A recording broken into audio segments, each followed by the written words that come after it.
क्या L and T India की infrastructure और कैपेक्स स्टोरी का सबसे बड़ा फायदा उठाने वाला स्टॉक है, या ऑर्डर बुक और एग्जीक्यूशन रिस्क के बीच बैलेंस बिगड़ सकता है? डिफेंस, इंफ्रा, पावर, हाइड्रोकार्बन और आईटी सब्सिडियरीज, ये सब मिलकर फ्यूचर अर्निंग्स को कैसे शेप करते हैं?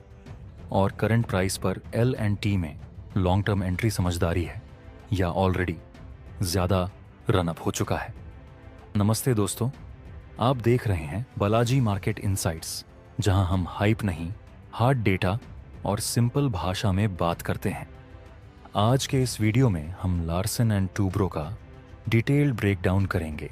बिजनेस सेगमेंट्स और ऑर्डर बुक विजिबिलिटी, फंडामेंटल्स में revenue growth, margin profile, debt level और रिटर्न रेशियोज, वैल्यूएशन पिछले साइकिल्स और इंफ्रा पीयर कंपनीज के कंपैरिजन में कहां खड़ा है, और टेक्निकल्स में मेजर सपोर्ट, रेजिस्टेंस और लॉन्ग टर्म ट्रेंड कैसा दिख रहा है। वीडियो के अंत तक आपके पास एक क्लियर व्यू होगा कि एल एंड टी आपके long term India growth portfolio में कोर इंफ्रा बेट बन सकता है या नहीं। शुरू करने से पहले एक ज़रूरी बात, ये पूरा वीडियो सिर्फ शैक्षणिक और एजुकेशनल पर्पस के लिए है। मैं सीबी रजिस्टर्ड एडवाइज़र नहीं हूं। कोई भी बाय सेल या होल्ड का फैसला लेने से पहले अपने रजिस्टर्ड फाइनेंशियल एडवाइज़र से सलाह लें और खुद की रिसर्च ज़रूर करें। इंफ्रा और ईपीसी कंपनीज में एग्जीक्यूशन, पॉलिसी और कमोडिटी रिस्क हमेशा रहता है। चलिए अब सीधे एल एंड टी के नंबर्स और चार्ट्स पर चलते हैं। लार्सन एंड टूब्रो के शेयर्स में निवेश करना है या नहीं? आज हम इस सवाल का जवाब देंगे पूरी तरह से तथ्यों के साथ। एल&टी का शेयर अभी 4,000 रुपए के आसपास ट्रेड कर रहा है, लेकिन क्या यह सही समय है खरीदने का? आइए जानते हैं। एल&टी यानी लार्सन एंड टूब्रो भारत की सबसे बड़ी इंजीनियरिंग और कंस्ट्रक्शन कंपनी है। कंपनी का मार्केट कैप 5,55,000 करोड़ रुपए है, जो इसे इंफ्रास्ट्रक्चर सेक्टर में नंबर 1 बनाता है। अभी शेयर की कीमत 3,999 रुपए है, जो इसके 52 वीक हाई 4,140 रुपए से केवल 3.46% नीचे है। कंपनी के फाइनेंशियल परफॉर्मेंस की बात करें तो FY25 में टोटल रेवेन्यू 2,59,859 करोड़ रुपए था, जो पिछले साल के मुकाबले 15.35% की बढ़ोतरी दिखाता है। नेट प्रॉफिट 15,033 करोड़ रुपए रहा, जो 15.15% बढ़ा है। ये दिखाता है कि कंपनी लगातार ग्रोथ कर रही है। Q2 FY26 के नतीजे भी काफ़ी अच्छे आए हैं। रेवेन्यू 60,784 करोड़ रुपए रहा, जो 10% की ईयर ऑन ईयर ग्रोथ दिखाता है। नेट प्रॉफिट 3,926 करोड़ रुपए रहा, जो 16% बढ़ा है।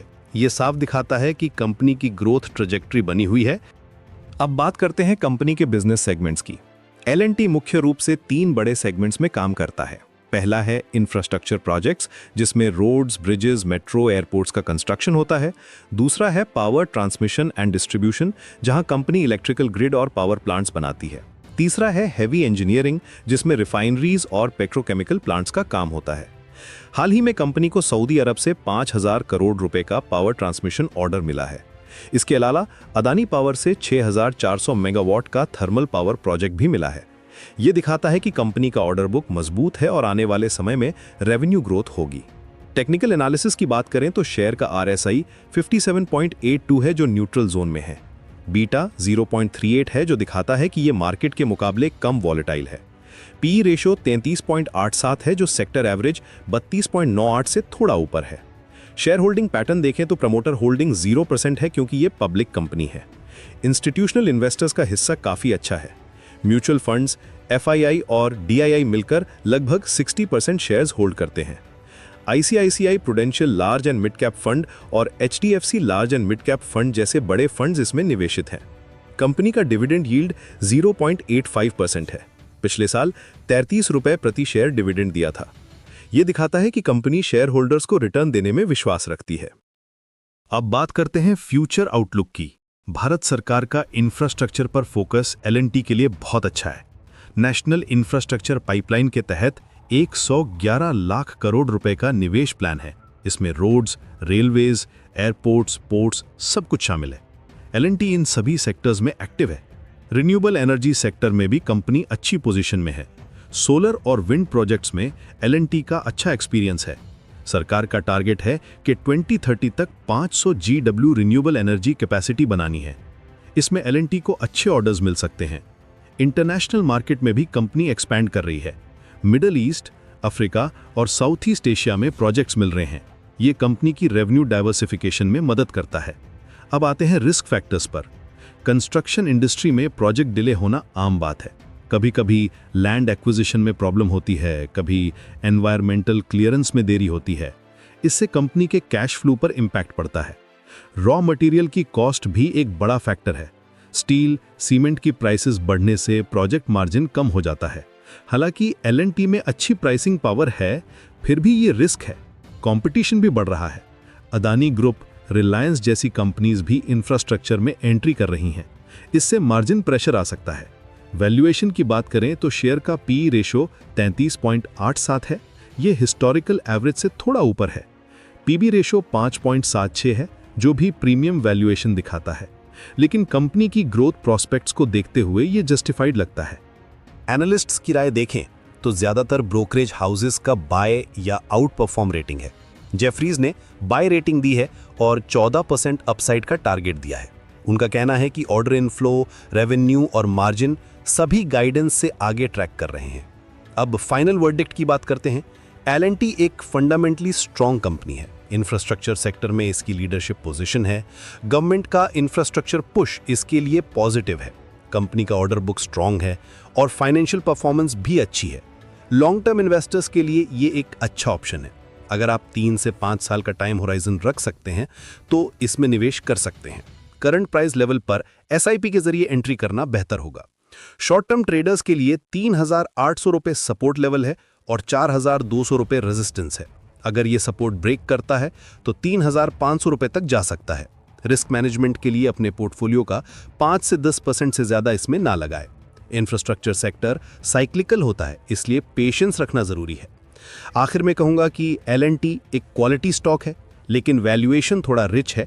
अगर आप लॉन्ग टर्म वेल्थ क्रिएशन चाहते हैं और वॉलेटिलिटी हैंडल कर सकते हैं तो ये आपके लिए सही है। बस याद रखिए, शेयर मार्केट में रिस्क हमेशा रहता है, इसलिए अपनी रिसर्च करके ही निवेश करें। तो दोस्तों, ये था हमारा डेटाबेस नज़रिया लार्सन एंड टुब्रो पर, जहां हमने ऑर्डर बुक, अर्निंग्स क्वालिटी और वैल्यूएशन तीनों को साथ में देखा। अगर आपको एल&टी पर यह डिटेल्ड ब्रेकडाउन पसंद आया हो तो वीडियो को लाइक कीजिए, उन इन्वेस्टर्स के साथ शेयर कीजिए जो इंडिया की इंफ्रा और कैपेक्स स्टोरी पर बेट करना चाहते हैं। और ऐसे ही प्रैक्टिकल और सिंपल एनालिसिस के लिए बालाजी मार्केट इनसाइट्स को सब्सक्राइब कर दीजिए। कमेंट में ज़रूर लिखिए, क्या आप एल&टी में ऑलरेडी इन्वेस्टेड हैं? आपका व्यू मल्टी ईयर होल्डिंग वाला है या शॉर्ट टर्म मूव वाला? और आगे आप किस इंफ्रा या कैपिटल गुड स्टॉक का एनालिसिस देखना चाहते हैं? हमारी कोशिश यही रहती है कि हम कोई फैंसी टारगेट नहीं, सिर्फ डेटा और ग्राउंड रियलिटी पर आधारित व्यू दें, ताकि फाइनल फैसला हमेशा आपके हाथ में रहे। एक छोटा रिमाइंडर, यह वीडियो केवल एजुकेशन और नॉलेज के लिए है। यह किसी भी तरह की पर्सनल बाय, सेल या होल्ड की सलाह नहीं है। स्टॉक मार्केट और इंफ्रा सेक्टर में निवेश हमेशा रिस्क के साथ आता है, इसलिए कोई भी फैसला लेने से पहले अपने फाइनेंशियल एडवाइजर से सलाह और खुद की डिटेल्ड रिसर्च जरूर करें। धन्यवाद दोस्तों, फिर मिलेंगे अगले एपिसोड में एक और निफ्टी 50 इंफ्रा या कोर सेक्टर स्टॉक एनालिसिस के साथ। आप देख रहे थे बालाजी मार्केट इनसाइट्स, जहां हाइप नहीं, हार्ड डेटा और सिंपल भाषा में बात होती है। ऐसे ही और स्टॉक्स पर डीप, सिंपल और डेटा बेस्ड एनालिसिस के लिए वीडियो को लाइक कीजिए, दोस्तों के साथ शेयर कीजिए और बालाजी मार्केट इनसाइट्स को सब्सक्राइब करके अपनी स्टॉक मार्केट लर्निंग जर्नी आज ही शुरू कीजिए।